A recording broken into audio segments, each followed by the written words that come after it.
আসসালামু আলাইকুম। শুরু করে দিচ্ছি মহান প্রতিপালক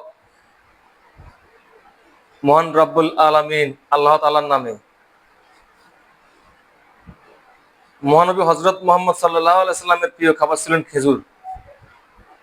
তো খেজুর খাওয়ার কিছু সুন্নতি পদ্ধতি রয়েছে, যেমন বিজুড় সংখ্যায় খাওয়া তথা 3টি, 5টি ও 7টি। দুধ বা দধির সাথে খেজুর খাওয়া নবী সুন্নত। এছাড়াও মাহে রমজানের শেষে ইফতারিতে প্রথমে খেজুর খেয়ে ইফতার করা মহানবী হযরত মুহাম্মদ সাল্লাল্লাহু আলাইহি ওয়াসাল্লামের সুন্নত।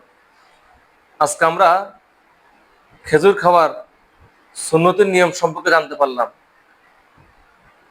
সঠিক স্বাস্থ্য বিষয়ক পরামর্শের জন্য সবাই লাইক, ফলো, কমেন্ট ও শেয়ার করে পাশে থাকবেন। আপনাদের রোগ যন্ত্রণায় আপনারা একা নয়, আপনাদের পাশে আছি আমি, ডাক্তার জহিরুল ইসলাম। মহান আল্লাহ তাআলা সবার মঙ্গল করুক, আমিন।